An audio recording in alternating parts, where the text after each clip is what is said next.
Fish on. That didn't take long. Right on top. Wow. Wow. He liked that gold. That brass, rather. Brass and red cripple lure. Getting it done right away. Wow. Gotta love that lure. That's what the cripple lure can do for you. I mean, that was, what were we trolling, 3 minutes? Man, that feels heavy too. Well, there we go. Got him. All right.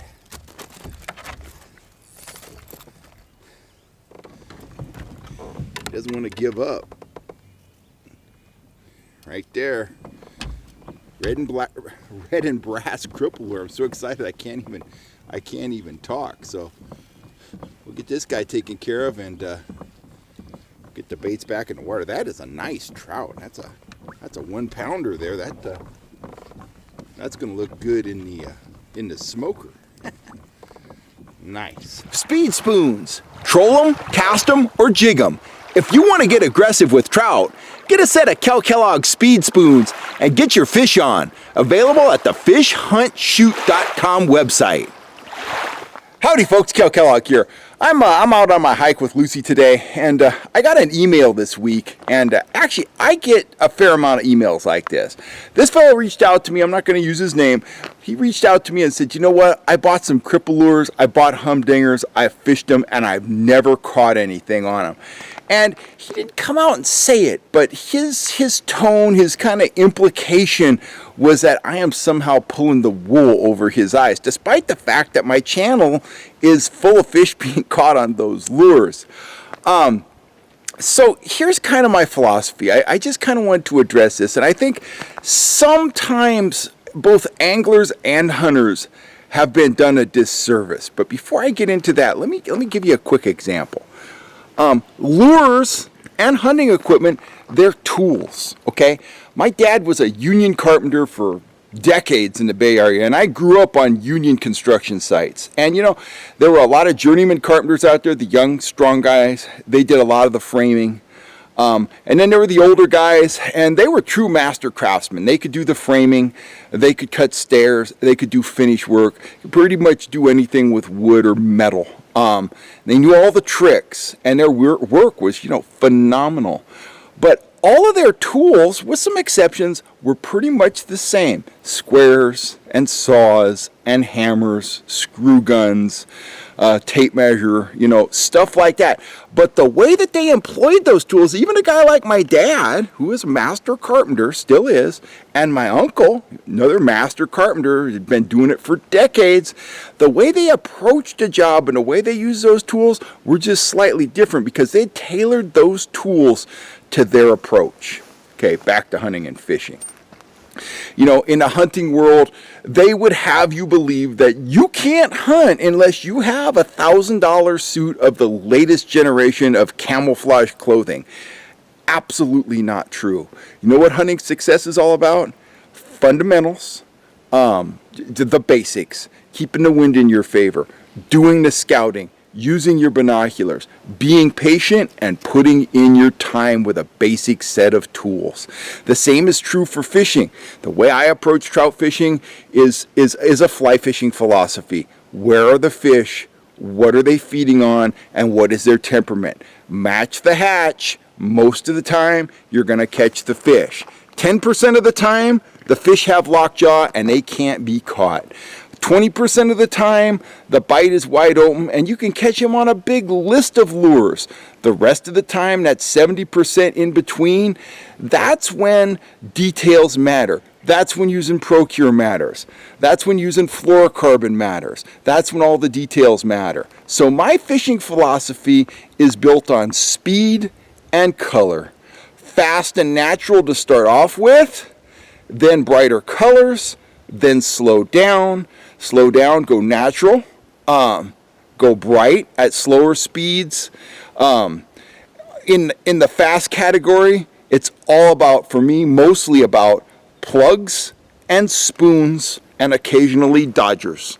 When I have to slow down, it's about spoons and dodgers, flashers and soft plastics, and also flies. They are a deadly offering that not enough guys use. And then below that, when I am just grasping for a bite, natural bait. And that means rigged shad, rigged anchovies, or rigged night crawlers. That's my basic philosophy. I fish trout like you fish for ocean salmon. Find the fish, find out what they're orienting to, identify what their temperament is, are they feeding actively, and go from there and go through a repertoire of lures that you have confidence in. I might run a humdinger. You might run a speedy shiner. Another guy, he might run one of those cold steel Rapalas. We're all experienced trout guys. We're all catching fish. We're all working the same kind of structure, the same kind of situation, but we're doing it in different ways. That's what time on the water does for you. There is no magic bullet. That camo clothes, it's not going to help you get a deer. It might be a little detail, but by and large, guys been harvesting deer in jeans and checkered shirts for a long time. The camo, that's to hook hunters, not to put game on the ground. Same thing is true of a lot of fishing accessories. There is no magic bullet. If I tell you that I use cripple lures and you go out and buy a cripple lure, no, it's not going to work every day in every situation at every lake you fish. You've got to integrate these tools into your approach, and you've got to hone your approach with experience, time on the water. I can give you a lot of good information. I can give you a lot of good tips. I can set you in the right direction. I can tell you should absolutely be using fluorocarbon leader all the time. You don't need it all the time, but how do you know? When you need it really bad. It's like car insurance. You don't buy a daily policy and say, I think I'm going to get in an accident today, but not tomorrow. No, I run fluorocarbon leader all the time because when it makes a difference, it makes a huge difference. And there's no predicting when that might be. So I can give you the tips, I can give you the tools, but you've got to refine those tools and put them together in a fishing strategy of your own out on the water. And that's what separates a lot of times successful guys from unsuccessful guys. Fishing with confidence and developing your own strategy and your set of tools. Fast trolling. Again, Castmasters work great. Humdingers work great. Speedy shiners work great. Rapalas work great. It depends on your fishing style, your confidence level, and your time on the water, your experience with those lures, with those presentations, where you're putting the lure in relation to the fish, what kind of structure you're working, the speed you're trolling. All those details that you've refined over the years, that's what separates, moderately successful anglers from highly successful anglers. So that's just kind of my take on it. Don't expect a magic bullet because that doesn't exist. Get out there, spend time on the water, troll, fish, use a systematic approach, whether you're fishing from the bank, trolling, casting, doesn't matter.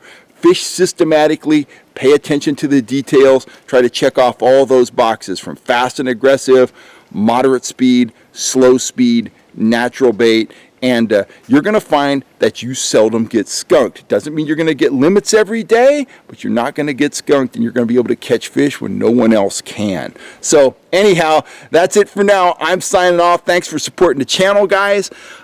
If you haven't subscribed, please hit the subscribe button. And if you're looking for some great tackle, go check out the Fish Hunt Shoot store on the Fish Hunt Shoot website. We got all kinds of gear in there, in and out, trout stuff, striper stuff, salmon stuff. It's all in there. Anyway, thanks for all the support, guys. If it wasn't for you, there wouldn't be an FHS channel. And I'm Kel Kellogg. I'm signing off. I'm going to get back to the truck here. Thanks a lot, folks.